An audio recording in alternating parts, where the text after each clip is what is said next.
I still remember the exact weight of that manila folder in my hands. It wasn't heavy, maybe a quarter-inch of paper, a rubber band holding it together. The edges soft and yellow from decades of sitting in a drawer nobody opened. My grandfather's handwriting on the tab, Property and Notes, 1987. I remember thinking it looked like nothing, like the kind of folder you'd toss straight into the recycling bin without a second thought.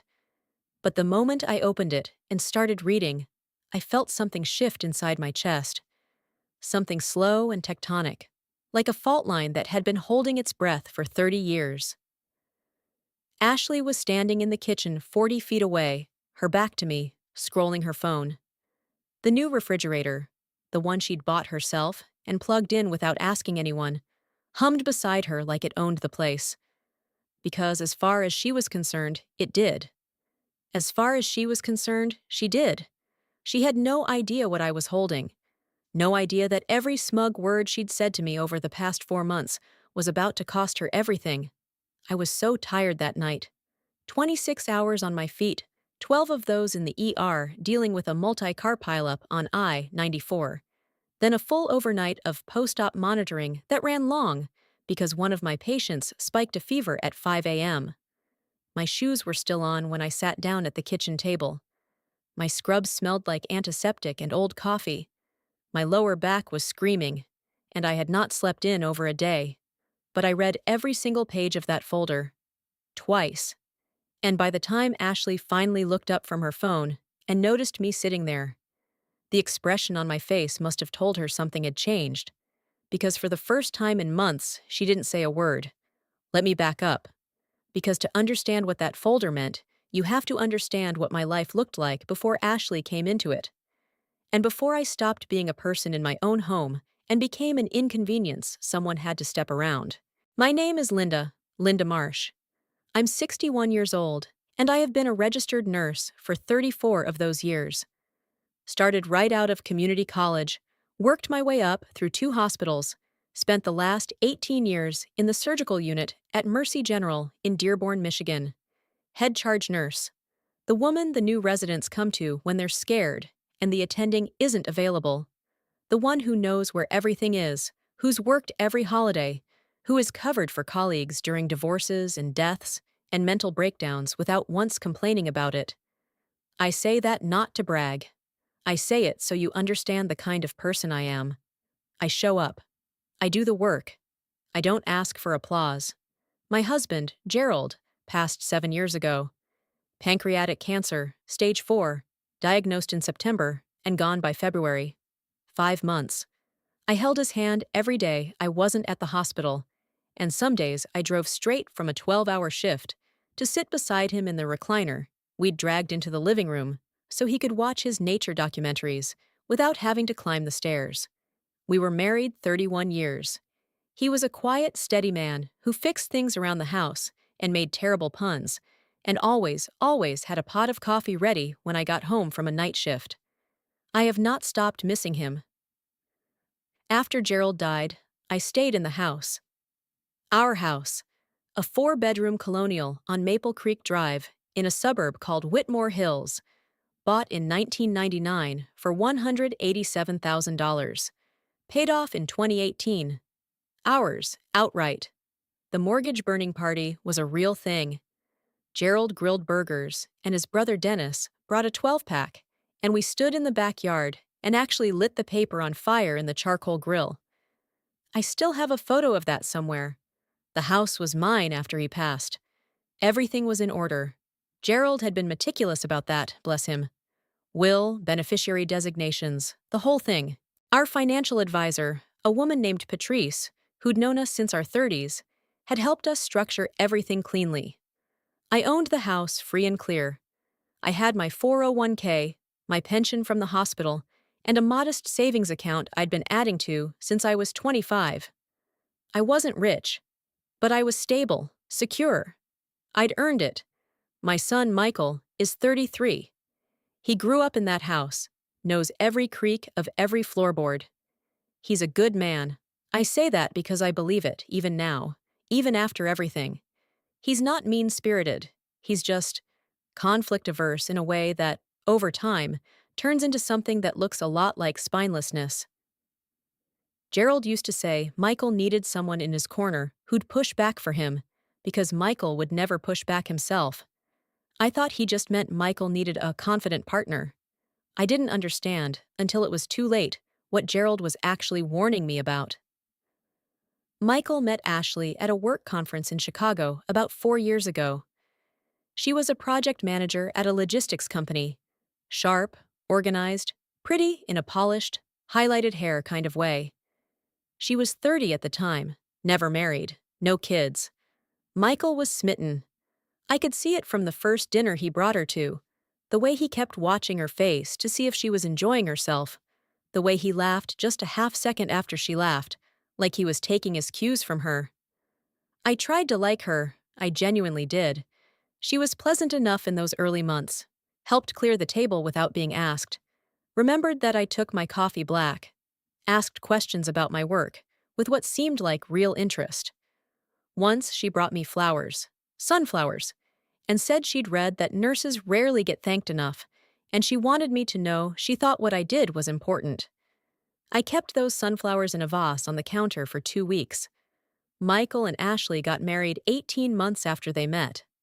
Small ceremony, outdoor venue, October afternoon. I wore a navy dress and cried during the vows because I kept thinking about Gerald and how much he would have wanted to be there. Michael looked so happy. That part I hold on to even now. He looked genuinely happy on that day. They moved into an apartment in Ferndale for the first year of their marriage. Then Ashley's lease on her storage unit got complicated. She and Michael were looking to save money, and they asked if they could move in with me while they saved for a down payment on their own place. 6 months, they said, maybe 8. I said yes without hesitation. It was Michael's childhood home. Of course I said yes. That was 14 months ago. The first few months were actually fine. Better than fine some days. The house felt alive again in a way it hadn't since Gerald. There was noise and cooking smells and someone else's shoes by the front door. Michael would sometimes come downstairs early and we'd drink coffee together before I left for work, the way we used to when he was in high school. Those mornings felt like a gift. But somewhere around month 4, something started to shift. Small things at first. Ashley rearranging the pantry without asking and not mentioning it. Ashley buying a new bath mat for the master bathroom. Fine, except she put the old one, which I'd had for years and liked just fine, in the trash. Ashley making comments at dinner about how things are done now, always casually, always with a little smile, always in a way that made me feel like I was slightly behind the times and slightly in the way. I told myself I was being sensitive. I told myself it was an adjustment period. Of course, it was hard to share space. Of course, there'd be friction. I'd lived alone for 7 years. I was probably the problem as much as she was. That's what I told myself. Then, one evening in late November, I came home from a regular day shift around 7 p.m. and walked into the kitchen to find a brand new refrigerator sitting next to my existing one. Full size, stainless steel, plugged in, humming, completely stocked with Ashley's groceries. My refrigerator was still there too, pushed 2 feet to the left, crowding the counter near the window, like it had been demoted. Ashley was unloading a grocery bag, and she looked up when I walked in, completely calm, like this was the most normal thing in the world. "Oh, hey Linda," she said. "I got a second fridge. The one you have is pretty old, and honestly, there's never enough space for everyone's stuff." I stood in the doorway of my own kitchen and looked at the 2 refrigerators side by side. "I didn't know we were doing this," I said. "I mean, I bought it myself," she said, like that answered the question. "So this one's mine." She tapped the new one with 2 fingers. "You can keep using yours. I just figured it would be easier if we kept things separate going forward." I asked her what she meant by separate. She folded the paper bag and tucked it under the counter and said very evenly, without even looking at me, "Food mostly. Like, from now on, we'll handle our own groceries. You buy yours, we buy ours. It's just cleaner that way." The kitchen was warm. The new refrigerator hummed. I could hear the TV on upstairs. Michael, watching something. I said, "Okay," and went to my room. I sat on the edge of my bed for a long time. I was still in my scrubs. My badge was still clipped to my chest. I could feel the exhaustion in my bones, and something else underneath it. Something quieter and colder that I didn't have a name for yet. I should have said something more that night. I should have walked back into that kitchen and had a real conversation. But I didn't. I was tired, and I told myself it was just a disagreement about refrigerators. Just a small, ridiculous disagreement about kitchen appliances in a house that was mine. I didn't know yet what it actually was. I didn't know yet that this was just the beginning, and that the folder in my grandfather's drawer was going to be the thing that changed everything. The weeks after the refrigerator incident didn't get better. They got worse in the quiet, grinding way that's harder to explain than a big blowout fight. Because there was no blowout. There was just a steady, daily erosion of something I hadn't even realized I needed to protect.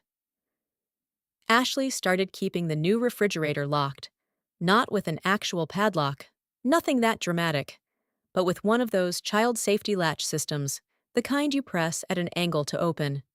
She installed it on a Saturday morning while I was at work. I came home and tried to grab the creamer I'd left on the top shelf, out of habit, because I'd been putting my creamer on that shelf for 15 years, and the door didn't open. I stood there for a second, genuinely confused, before I realized what she'd done. I found my creamer on the counter. She'd moved it there, left it sitting out. No note, no explanation, just, "This is no longer yours to reach for." I bought a small mini fridge for my bedroom that weekend.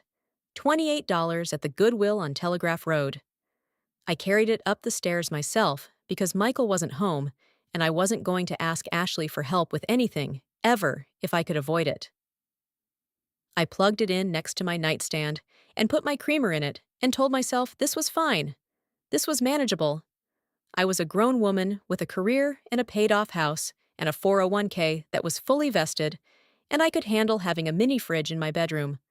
But it wasn't fine. I knew it wasn't fine. The mini fridge hummed all night, and some nights I lay awake listening to it and thinking about how I had gotten here, to the place where I was sneaking my own food into my own bedroom in my own house. I started avoiding the kitchen. I'd come home from a shift and go straight upstairs, heat something in the microwave I kept on my dresser, eat at my desk or on the edge of my bed, alone, in my scrubs, at 9 or 10 or 11 at night. I'd worked in healthcare long enough to know what social isolation does to a person's body. The cortisol, the inflammation, the way chronic stress rewires your sleep. And I was living it. My blood pressure, which had always been textbook perfect, started running high. I knew because I kept a cuff in my nightstand, the same way I kept aspirin and a small flashlight. Old nurse habits. 148/91. Then 152/94. I started writing the numbers in a little notebook. Old nurse habits. The Thanksgiving thing was what finally broke something open in me. It was the third Thursday of November, 4 months into what was supposed to be an 8-month arrangement. I had the day off. A rare thing, because I almost always worked holidays so the younger nurses with kids could be home. But this year, I'd put in for the time off back in September, because I had a fantasy about cooking a real Thanksgiving dinner. Turkey, stuffing, the green bean casserole my mother used to make with the French fried onions on top, sweet potato pie, Gerald's family's sweet potato pie, which I'd been making every year since 1994. I had the recipe memorized. I could make it in my sleep. I'd mentioned it to Michael in October. He'd seemed happy about it. "Mom's making Thanksgiving," he'd told Ashley, and she'd smiled and said, "That sounds great." So, on the Wednesday before, I went to Meijer and spent $143 on groceries. Turkey, all the fixings, the ingredients for 3 pies. I was excited in a way I hadn't been excited about anything in months. I came home and put everything away. My half of the refrigerator, the counter space, the pantry shelves, and I went to bed feeling something close to hopeful. I woke up Thanksgiving morning to find Ashley in the kitchen. She'd already started cooking. She had her own turkey, a smaller one, already in the roasting pan, and her own side dishes laid out across the counter. My counter space. She was wearing an apron I'd never seen before, and she had a playlist going on her phone, something upbeat and completely wrong for the occasion. And she looked up when I came downstairs and said, "Morning. I figured since we're doing our own groceries now, we'd do our own Thanksgiving. Less pressure that way." I stood at the bottom of the stairs and looked at her standing in my kitchen with her turkey and her apron and her playlist, and I felt something I'd been holding for months start to crack. "I bought a turkey," I said. "I told Michael I was making Thanksgiving dinner." "Oh, I know," she said, already looking back at her prep work. "But honestly, it's easier if we just each do our own thing. You can still make whatever you want. There's plenty of oven space." There was not plenty of oven space. There was one oven, and her turkey was in it. I stood there for another moment. Then I went back upstairs, sat on my bed, and did not come down again until afternoon. I ate a turkey sandwich I made in my room from deli turkey I found in my mini fridge. A turkey sandwich on Thanksgiving, alone in my bedroom, in my own house. I want you to understand something about that moment. I'm not a woman who cries easily. 34 years in nursing will calibrate you. You learn to hold things, to process them later, to be present and functional in the moment, because someone needs you to be. I have held the hands of dying strangers and kept my voice steady. I have told families things no one should have to hear and held myself together until I got to my car. But I cried that day, quietly sitting on the edge of my bed with a turkey sandwich in my hands. I cried in a way I hadn't cried since Gerald died. Not just from sadness, from something older and more corrosive, from the feeling of being erased, of becoming invisible in the place where you were supposed to matter most. Michael knocked on my door around 2 in the afternoon. He came in and sat in the chair by the window, the one I kept meaning to reupholster, and he looked at his hands for a long moment before he spoke. "Mom," he said, "I know this is hard." "Is it?" I said, not a question. "Ashley she has a different way of doing things. She likes to keep things organized, separate. It's not personal." "Michael," I said, "I bought a turkey." He nodded. He kept nodding, like nodding was a way to absorb something without having to respond to it. "I know," he said. "I'm sorry about that. I thought you two had talked about it." "We hadn't." "I know, I'm sorry." I looked at my son sitting in that chair, my son, who'd grown up in this house, who'd eaten every Thanksgiving meal at the table downstairs his entire life, and I asked him, as clearly as I could, what he thought was happening here, what he thought this was. He didn't answer for a long time. "It's just temporary," he finally said. "We're saving money. We'll find a place. It'll be better when we have our own space." "And until then?" He looked up at me then, and his face had that expression I'd been watching his whole life, the one that meant he knew something was wrong and couldn't make himself say it. The Gerald expression. Except Gerald had used it sparingly, in moments of genuine uncertainty. Michael had been wearing it for months. "I'll talk to her," he said. He didn't. Or if he did, nothing changed. December came. My shifts got longer as winter illnesses started filling the beds at Mercy General. I was running on 5 and 6 hours of sleep, eating whatever I could grab between shifts, and coming home to a house where I felt like a boarder who hadn't paid her rent. Ashley had started having her friends over on weekday evenings, women from her office, loud and friendly and completely unaware, I'm sure, of the particular architecture of misery they were sitting inside. They'd be in the living room when I got home, and I'd come through the door in my scrubs and my coat, carrying my bag, and navigate around them to get to the stairs, and Ashley would wave at me from the couch. "Hey, Linda," in the tone you use for someone who works at the front desk. I stopped going to my book club. I'd been going for 11 years, a group of women from the neighborhood, second Tuesday of every month, someone's house, wine and cheese, and whatever novel we'd all mostly not finished.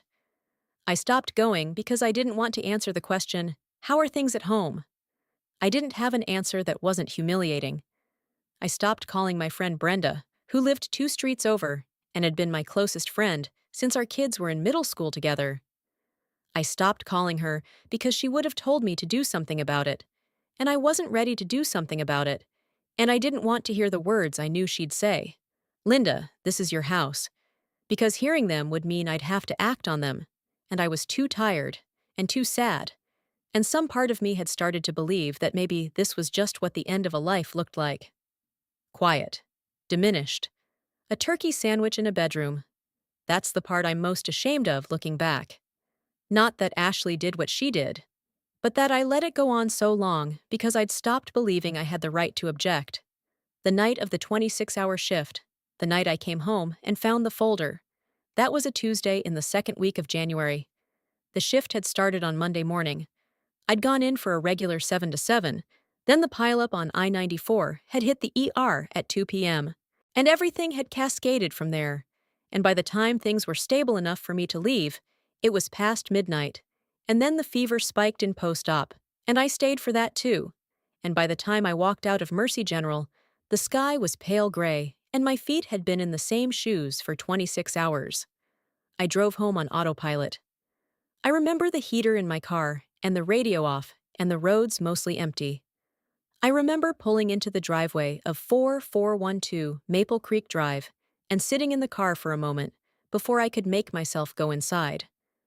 The house was quiet. Ashley's car was in the garage. Michael's too. They were asleep. The kitchen light was on, the small one over the stove that I'd always left on as a nightlight, the habit of 30 years. I was going to go straight upstairs. That was my intention. But I passed the door to the den, the small room off the hallway that we'd used as a home office when the kids were young, and then as Gerald's reading room after they left, and then as a storage room after Gerald died, and the door was slightly open, and something made me push it open the rest of the way. I don't know why. Exhaustion does something strange to the brain, strips away the filtering, makes you move on instinct. The room was full of Gerald's things, boxes I hadn't opened since the year after he died, his books still on the shelves, his old filing cabinet in the corner with the brass handles he'd bought at an estate sale in 1996. I hadn't been in this room in months. Ashley had put a box of her own things in the corner, wrapping paper, some off-season clothes, and that alone made my jaw tighten. I sat down in Gerald's old desk chair. The leather was cracked, and it creaked when I moved, and the smell of the room was dust and old paper, and something that still, even after 7 years, reminded me of him. I opened the filing cabinet. I don't know why I opened it. Looking for something familiar, maybe. Something that was mine. The bottom drawer held hanging files, neatly labeled in Gerald's handwriting. Tax returns going back to 2003. Insurance documents. The deed to the house, which I'd looked at exactly once since Gerald died and then put back. And in the back, behind a divider, labeled MISC, a manila folder held together with a rubber band. The edges gone soft and yellow. Gerald's handwriting on the tab. Property and Notes, 1987. 1987 was the year my grandfather, my mother's father, a man named Walter Greer, had died. I'd been 14. I remembered the funeral, but not much else. My grandfather had been a quiet man, a machinist, someone who'd worked with his hands his whole life and never talked much about money. I pulled the folder out and set it on the desk and looked at it for a moment. Then I opened it. The first page was a letter, handwritten, 3 pages. My grandfather's cramped, careful cursive, addressed to my mother. And at the top, in a different hand, Gerald's hand, a note. Linda, read this. Don't lose it. It matters. My hands were completely still as I started to read. My grandfather's letter was 3 pages long, and I read it 4 times. Walter Greer had written it in January of 1987, 2 weeks before he died. The handwriting started neat and got shakier by the 3rd page. You could feel him running out of time, pressing harder to get the words down. He'd addressed it to my mother, his daughter Ruth, but somewhere in the 2nd paragraph, he shifted and started writing to me directly. For Linda, he wrote. She'll be the one who needs to know this. He'd never told anyone. Not my mother, not my Uncle Dennis, Not a single soul. Because in 1952, when he was 28 years old and working double shifts at the Dearborn assembly plant to save enough for a house, he'd bought a piece of land. Not through a bank, not through a realtor. He'd bought it privately from a man named Carl Whitmore, the same Carl Whitmore who'd owned the land that became Whitmore Hills, the suburb where I lived, where my house stood. Carl had sold my grandfather a 2-acre parcel on what was then the eastern boundary of his property for $400 cash.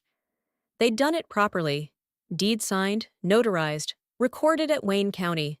Walter had paid property taxes on it for 35 years without fail. The parcel had sat empty while the suburb grew up around it. He'd never built on it, never sold it, just held it. And when he died in 1987, it passed to my mother. And when my mother died in 2003, intestate, no will, because she'd always meant to write one and never did, it passed to me. Her only child. Gerald had figured it out. That was the note in his handwriting at the top of the first page. Linda, read this. Don't lose it. It matters. Written sometime before he got sick. Tucked into that folder for safekeeping, waiting for me to find it. Gerald had done the research, had included a printed Wayne County parcel map with a parcel number circled in red pen. He'd written 2 more pages in his own hand, stapled behind my grandfather's letter. The assessed value of the parcel as of 2019, the year before he died. His handwriting on the last line was steady and clear. Current assessed value, $2.1 million. Commercial zoning, prime development corridor. This is yours, Linda. Don't let anyone tell you otherwise. I sat in Gerald's old desk chair for a very long time. The heater clicked on. The house was completely quiet. My lower back still ached from 26 hours on my feet, and somewhere upstairs, Ashley and Michael were sleeping without a care in the world, and I was sitting in a room full of Gerald's things, holding a folder that had just changed everything. I called Patrice, our financial advisor, the woman who'd known us since our 30s, at 8 a.m. that morning. I knew she started early. She picked up on the second ring. Linda, she said, you sound strange. Are you okay? I found something, I said. I need to know if it's real. I read her the parcel number from Gerald's note. I heard her typing. There was a pause. Then, Linda, where did you get this? My grandfather bought it in 1952. It transferred to my mother. She died intestate in 2003. I'm her only heir. Another pause, longer. This parcel is on the Whitmore Hills Development Corridor. There are 3 active commercial development proposals on adjacent parcels right now. She paused again. Linda, if this is properly documented, and the chain of title is clean. My grandfather had the original deed notarized. Gerald kept everything. Then you need to call a real estate attorney today, not tomorrow, today. I called a real estate attorney named David Chen at 9:15 a.m. I'd found his name through Patrice, who said he was the best in Wayne County for exactly this kind of quiet title situation. I told him what I had. He asked me to bring the folder in that afternoon. I showered, changed, put on actual clothes for the first time in what felt like days. I came downstairs at 10 o'clock. Ashley was in the kitchen, making coffee, still in her robe. She looked up when I came in. Actually looked at me, not through me. The way you look at someone when something in their bearing has changed. You're up early, she said. Thought you'd sleep all day after that shift. I have an appointment, I said. I took my coat from the hook by the door. My hook, the one I'd put there in 1999. And I left. David Chen's office was in downtown Dearborn, 3rd floor of a building on Michigan Avenue that smelled like carpet cleaner and old coffee. He was a compact, precise man in his early 50s, with reading glasses he took on and off constantly while he examined the documents. He went through everything twice, the same way I'd read the folder. He made copies. He pulled up the Wayne County Register of Deeds on his computer and cross-referenced the parcel number. When he looked up at me, his expression was carefully neutral in the way of a man who'd learned not to let clients see his excitement, before the paperwork was confirmed. "The chain of title is clean," he said. "The 1952 deed is recorded. The tax records show continuous payment through 1987 under Walter Greer. Then a gap, which is standard when an estate isn't probated. And then the parcel shows up in an unclaimed estate review in 2004.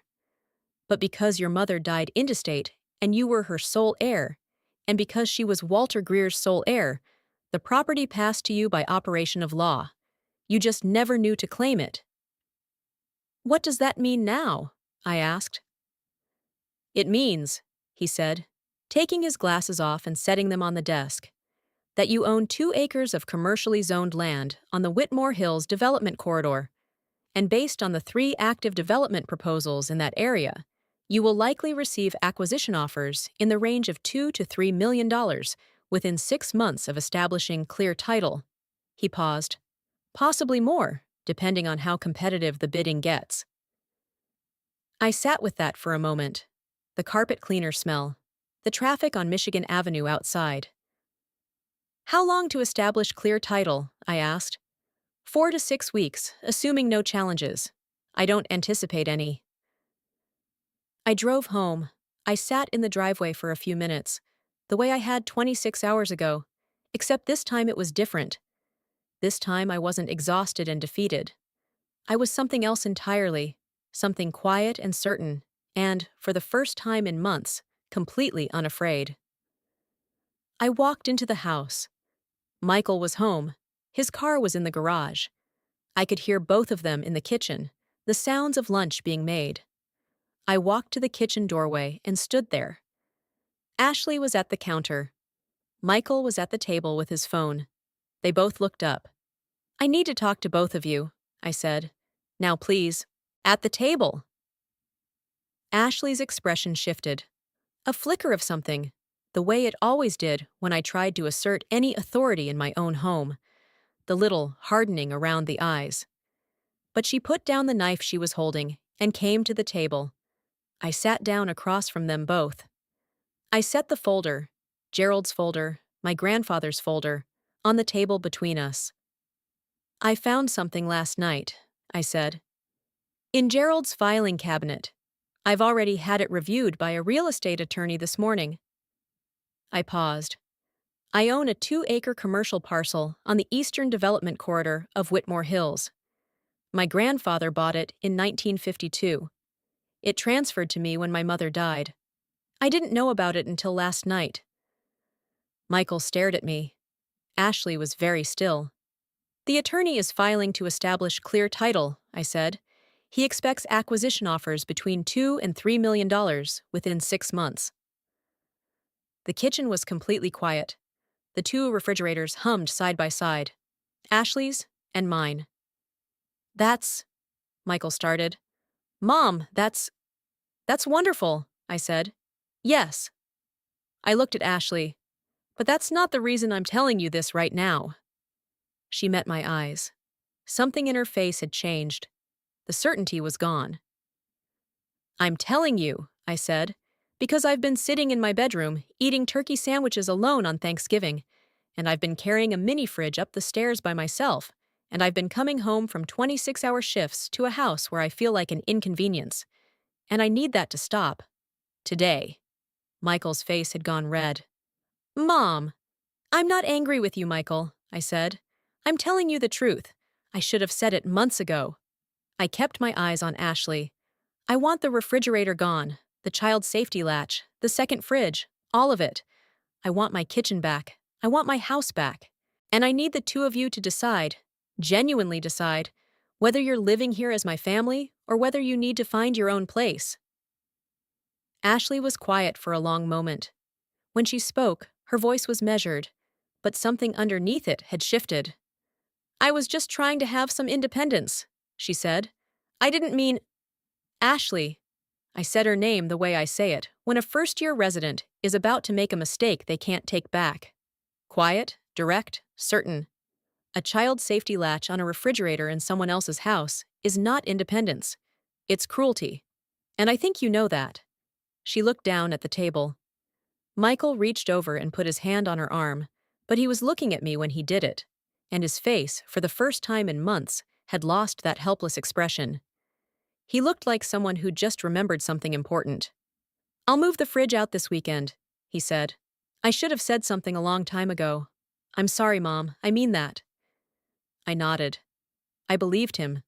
The second refrigerator was gone by Saturday.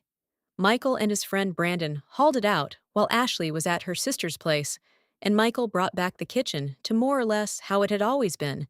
And that evening, he and I drank coffee together at the kitchen table, the way we used to on early mornings. He didn't talk much. He didn't have to. Some things you repair not with words, but with presence. Ashley and I were never going to be close. I accepted that. But over the weeks that followed, something changed. Not warmth exactly, but a kind of careful respect. She stopped having her friends over on weekday evenings without asking. She stopped rearranging things without telling me. She said good morning when I came downstairs, and she meant it, or at least she tried to. They moved out in April, found a rental in Ferndale, a 2-bedroom apartment 2 miles from where they'd started. Michael helped me repaint the den the weekend before they left, and we found a box in the closet that had his old baseball trophies in it, and we sat on the floor for an hour going through them, and I felt something I hadn't felt in a very long time. Like myself. David Chen filed the quiet title action in February. Clear title was established in late March. By June, I had 3 acquisition offers on my grandfather's parcel. I accepted the second one from a commercial developer named Hartwell Properties for $2.35 million. The closing was on a Thursday. I wore the same navy dress I'd worn to Michael's wedding. I called Brenda when I got home from the closing. She'd known something was coming. I'd finally called her back in January and told her everything. All of it. The turkey sandwich, and the mini fridge, and all of it. And she'd said exactly what I'd known she'd say. "Linda, that is your house." And she'd been right. "Well?" she said when she picked up. "It closed," I said. She screamed so loud, I had to hold the phone away from my ear. I am 61 years old. I have been a nurse for 34 years. I have carried things that most people will never have to carry, and I have done it quietly, without complaint, because that's who I am. But I have learned, later than I should have, but not too late, that being the person who holds things together does not mean you are obligated to disappear. My grandfather worked double shifts at a plant for decades and quietly bought a piece of land and paid taxes on it for 35 years without telling anyone. He wasn't building a legacy. He was just doing what made sense. And Gerald, my quiet, steady man, who fixed things and made terrible puns and always had coffee ready, Gerald had known enough to save the folder and leave me a note. "It matters," he'd written. He was right. It mattered. All of it mattered. The land, the letter, the folder, the 31 years of a life built together. The way love sometimes shows up not as grand gestures, but as a rubber band around a 1/4 inch of paper in the back of a drawer. Some things hold, even when you're not watching, even when you're too tired to remember they're there. You just have to be the one who opens the drawer.